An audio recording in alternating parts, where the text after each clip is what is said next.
Hello friends, I am सेवर मानका from आराम इंस्टीट्यूट। आज इस वीडियो में चलो इनकम टैक्स के केस सिनेरियो करेंगे सर। इससे पहले भी मैंने 3 केस सिनेरियोज की वीडियो डाल दी है, ये चौथा है सर। ऐसे और भी बहुत सारे आने वाले हैं, टोटल मिला के 22 आने वाले हैं। तो साथ में बने रहो, फ्रेंड्स को शेयर करो, चैनल पे बने रहना। बहुत काम की चीजें आने वाली है सर। एक दिन भी इधर उधर हो गए, मिस होगी तो बहुत दिक्कत है।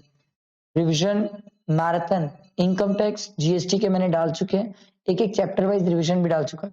अभी आप सिर्फ मेरे साथ बैठ के पढ़ाई करो, आपका कंप्लीट कवरेज हो जाएगा। ठीक है, चलो टाइम वेस्ट नहीं करते, केस सिनेरियो करते sir.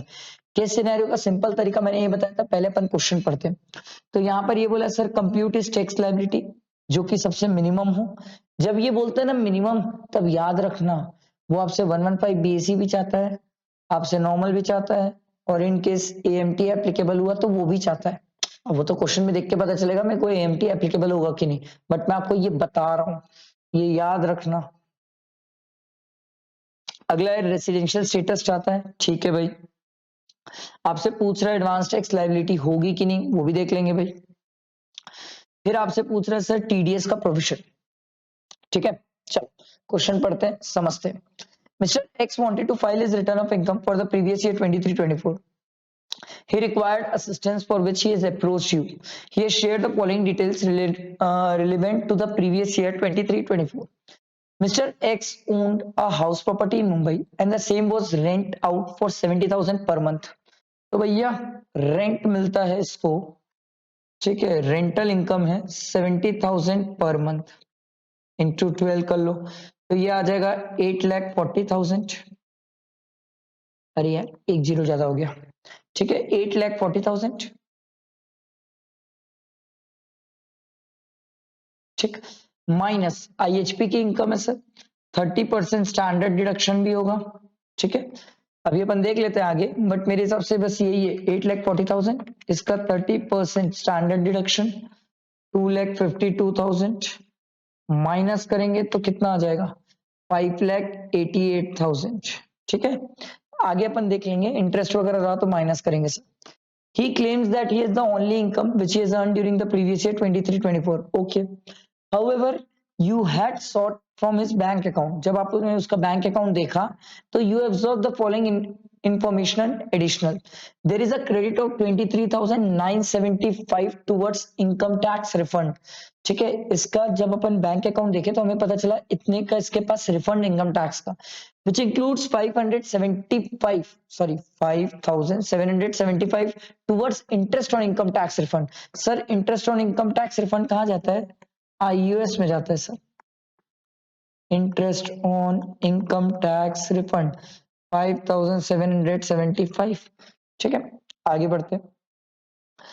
On 15th August 2023, the bank showed a credit of 55,000 which he has claimed to have received as a gift from grandchildren. Sir, grandchildren relative में नहीं आते, ये भी आईयूएस में टैक्सेबल हो जाएगा सर। 50,000 से ज्यादा का गिफ्ट है तो इसको गिफ्ट लिख लेते हैं सर। कितना 55,000। ठीक है, ये भी आईयूएस में टैक्सेबल। आगे बढ़ते हैं, कहाँ पहुंचे अपन, ठीक है। ऑन ए 60th बर्थडे, याद रखना 60 साल का है, ठीक है। ऑन फर्दर, क्योंकि सर एडवांस टैक्स बोला है इसलिए बोल रहा हूँ सर, और एडवांस टैक्स बोल के मेरे को अभी तक इसकी पीजीईपी की इनकम नहीं दिखी है।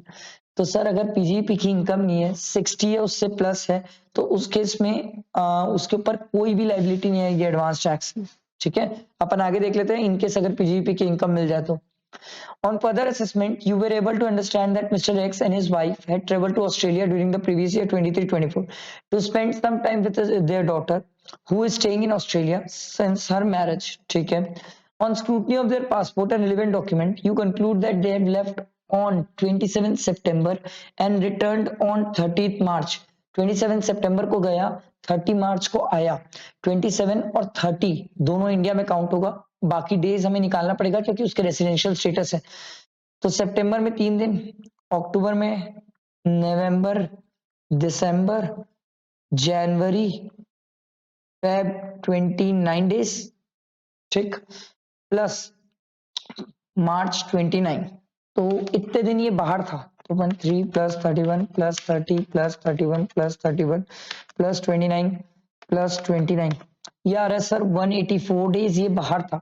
टोटल है 366 माइनस 184, माइनस 366 कर लो, तो सर ये आ जाएगा 182 डेज इन इंडिया। ठीक है, 182 डेज इन इंडिया आ गया, तो प्रीवियस ईयर में 182 डेज हो गया। अब इसके पहले के 4 साल देखो, ये पहली कंडीशन भी सेटिस्फाई कर लिया। अब देखो, during the four previous preceding financial year 23-24 both state in India for 320 days. देखो एक सिंपल सी बात, क्या ये बंदा रेसिडेंट होगा? यस। आपने बोला सर क्यों? पहली बेसिक कंडीशन क्या थी? 120 डेज, सॉरी 182 डेज और मोर ड्यूरिंग द प्रीवियस ईयर। ये तो 182 डेज रह गया, तो 182 डेज अगर ये रह गया तो क्या ये रेसिडेंट है? यस, ये रेसिडेंट है। तो सर भले ही उसके पहले के 4 साल में ये सर 320 डेज रहा, उससे कोई फर्क नहीं पड़ता। सर ये 182 डेज रहा तो पहली बेसिक कंडीशन सेटिस्फाई कर लिया। ठीक है, तो इसका जो रेसिडेंशियल स्टेटस होगा वो क्या होगा सर? रेसिडेंट। ठीक, अब ऑर्डिनरी की नॉट ऑर्डिनरी, इसके लिए आगे पढ़ना पड़ेगा sir. Prior to that they have been staying only in India, इससे पहले वो इंडिया में ही थे, तो ऑर्डिनरी रेसिडेंट हो जाएंगे सर, क्योंकि इससे पहले वो इंडिया से बाहर गए ही नहीं। तो समझ आया residential status, resident plus ordinary resident. ठीक है, उसके बाद आगे देखो, इसके बाद इसके क्वेश्चन में कुछ और दिया नहीं है। अब एडवांस टैक्स वाला पॉइंट है, याद है? अब एडवांस टैक्स लायबिलिटी क्या इसकी आएगी? नो, क्योंकि सर इसकी कोई पीजीपी की इनकम नहीं है, इसकी एज 60 है सर। तो देखो, advance tax liability does not arise, mister x is the non resident. No sir, वो तो रेसिडेंट है। Advance tax liability shall not arise since mister x is the senior citizen and he has no income chargeable under that PGP. Second option crystal clear. अब इससे आप इसके बाद ये आपसे पूछ रहे हैं, mister x had given the house property at Mumbai on a rent to mister y, a salaried employee. Salaried employee को रेंट पे दिया है सर। ठीक है, अब अगर आपको मैं रेंट पे टीडीएस का सेक्शन याद दिलाऊं तो एक होता था 194I, जहां पर हम किसी इंडिविजुअल एचयूएफ को देते थे और उसका बिजनेस का टर्नओवर या प्रोफेशन का टर्नओवर एक्सीड करता था 1 करोड़ या 50 लाख। ये बंदा सैलरीड है, तो सैलरीड है तो 194I बी एप्लीकेबल हो जाएगा। और आई बी ये बोलता है सर मैं तब एप्लीकेबल हूंगा जब रेंट की इनकम 50,000 पर मंथ से ज्यादा हो। यहां पर कितना का है सर? 70,000, तो 50,000 से ज्यादा है तो कितना परसेंट टीडीएस होगा? 5%। तो ये 8,40,000, इसका 5%, 8,40,000 इसका 5%, ये आ जाएगा सर 42,000। समझ आया? ये 42,000 टीडीएस की अमाउंट हो जाएगी। तो सिंपल है sir, no there is no requirement, ये तो गलत है sir. Yes, mister y is required to deduct tax at sir 42,000। समझ आया? सिंपल था केस सिनेरियो, मैंने आपके लिए सॉल्व करके डाला। ऐसे और भी केस सिनेरियोस है जो अपन सॉल्व करके डालेंगे। ठीक है, साथ में बने रहो, लाइक जरूर करना, फ्रेंड्स को शेयर करना। ठीक है, चल थैंक यू।